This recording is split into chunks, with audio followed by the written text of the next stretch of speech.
Hello guys, कैसे हो। मैं लेके आ गया the power of devil empire की न्यू एपिसोड नंबर 3 की शुरुआत में दिखाया जाता है जालंग जमीन से उठता है और वहां से चले जाता है। उसके बाद दिखाया जाता है जाओलैंग एक पत्थर में बैठा हुआ कुछ सोचता है और एक गहरी सांस फैलता हुआ बोलता है, ए वर्ल्ड काफ़ी बोरिंग है। और वो बोलता है, ना ही इंटरनेट है, ना ही कोई गेम्स और ना ही कोई अच्छी मूवीज़। यहाँ इस दुनिया तो दिमाग का एक खेल है। सिर्फ बैटल और मारामारी काफ़ी बोरिंग है एकदम से। उसके बाद हमें बताया जाता है जाओलैंग इस दुनिया पे रिकार्नेटेड हुआ है। वो बोलता है मेहनत करके काफ़ी बुरा हालातों से निकल के हाई स्कूल कंप्लीट करने पर वो जैसे ही उस लास्ट एग्जाम रूम से बाहर निकला और तभी उसे खून की काशी आने लगी और वो बेहोश होने लगा। और जब उसको होश आया तब वो इस दुनिया में पाया द स्पिरिचुअल वर्ल्ड। और ये बात 10 साल पहले की है। और वो बोलता है टूर्नामेंट में लड़ने के लिए मुझे मेरा प्रोफाइल लो रखना पड़ेगा, इसलिए मैंने किसी को नहीं मारा। तभी वो दिन आएगा जब मैं फ्री हो पाऊंगा। और तभी वहाँ कोई आ जाती है और बोलती है, फ्री होने से तुम्हारा मतलब क्या है। और इसी वजह से जाओलैंग काफ़ी चौंक जाता है और दिखाया जाता है वो बोजामिन होती है और वो कहती है, तुम सिर्फ एक केस से दूसरे केस में जा रहे हो। उनके जाओलैंग उससे कहती है, अगर ऐसा होता तो मैं उस केस को भी तोड़ दूंगा। बुजाओमिन ये सुनकर बोलती है, तुम इसे तोड़ दोगे। ये सिर्फ कहने में आसान है, करने में नहीं। उसके बाद बुजाओमिन जाओलैंग को कुछ मेडिसिन देती है और कहती है, अपने चोटों के लिए इसका यूज़ करना। मुझे माफ़ कर देना जिस तरह मैं आज तुम्हारे साथ बुरा व्यवहार किया। रुकता हुआ जाओलैंग कहता है, मुझे नहीं चाहिए ये सब। भले ही मैं गरीब हूँ, मुझे तुम्हारी दया की कोई ज़रूरत नहीं है। ये सुनकर बुजाओमिन वहाँ से जाने लगती है और जाते जाते फिर से उसे कहती है, तुम क्या वो नहीं हो जो मुझे पिछले रात को बचाया था।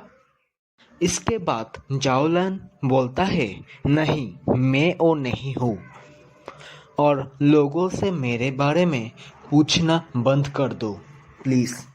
मैं एक सिर्फ पेशेंट के अलावा कुछ नहीं हूँ। मेरे पास इतना टाइम नहीं है कि मैं बड़े बड़े फैमिली से जाके निपटने लगूँ।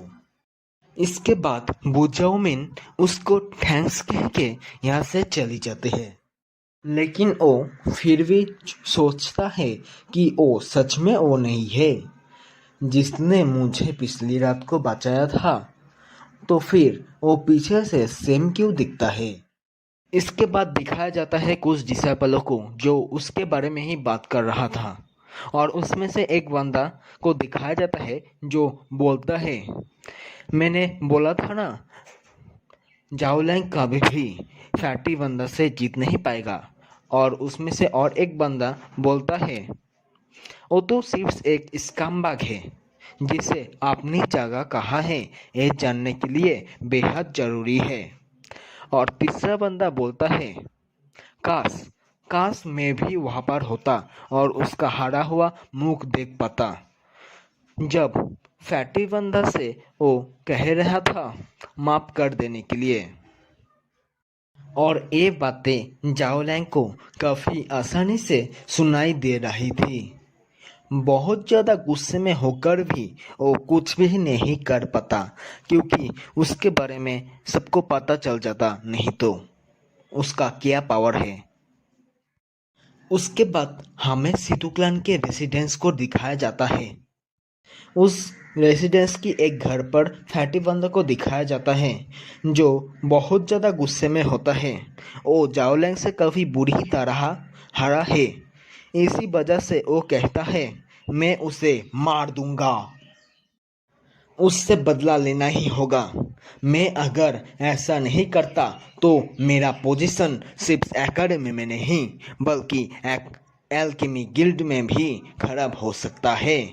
उसने मुझे ह्यूमिलेट करने की कोशिश किया, इसका जवाब उसे देना ही होगा।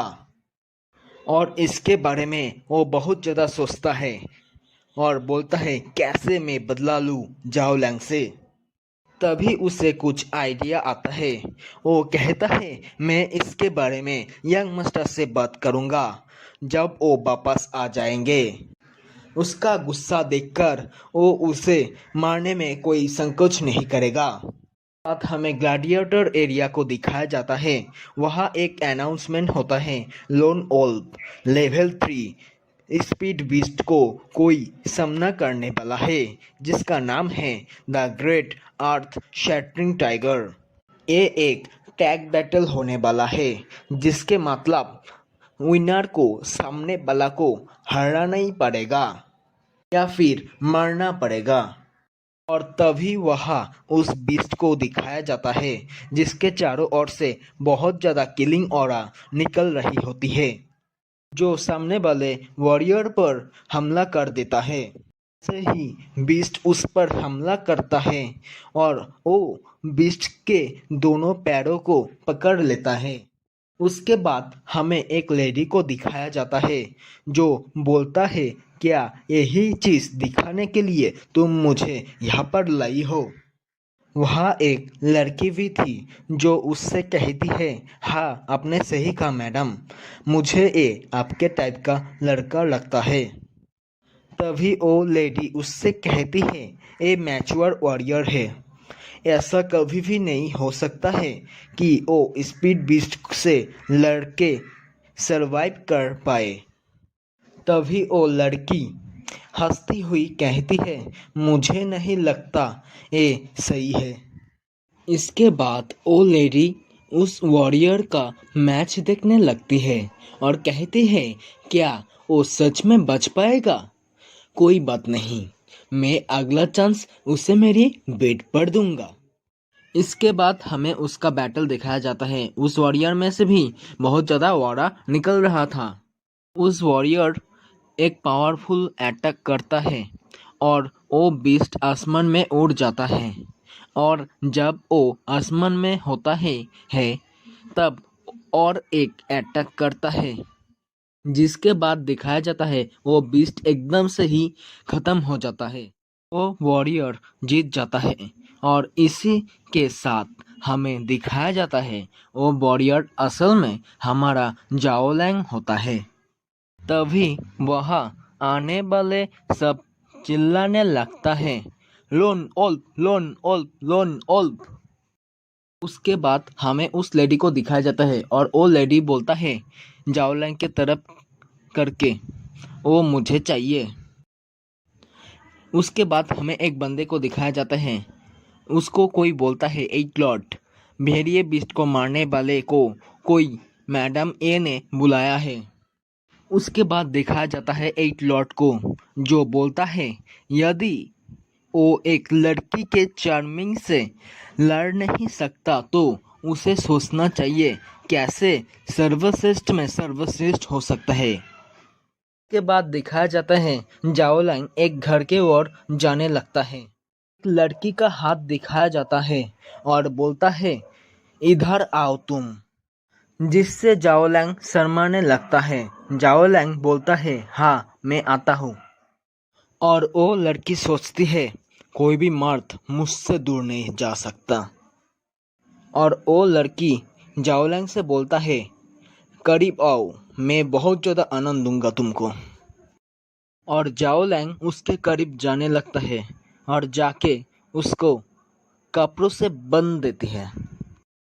और इस चीज़ से लड़की बहुत ज़्यादा गुस्से में आ जाता है और बोलता है मुझे इससे आज़ाद करो। जाओ लैंग हंसता हंसता बोलता है मैंने सोचा था इस सिटी में कुछ अच्छा चीज़ देखने को मिलेगा पर यहाँ पर तो कुछ भी स्पेशल नहीं है। और वो लेडी बहुत ज़्यादा गुस्सा करने लगता है और वो यहाँ से हंसते हुए चले जाता है। जाओलैंग की वहाँ से जाने के बाद वो लेडी अपने आप ही बोलने लगता है, चाहे तुम जाओलैंग हो या फिर भेड़िए मारने वाले, क्या आपको सच में लगता है कि आप मुझसे दूर जा सकते हो? और इसी के साथ ये एपिसोड यहाँ पर ही खत्म हो जाता है।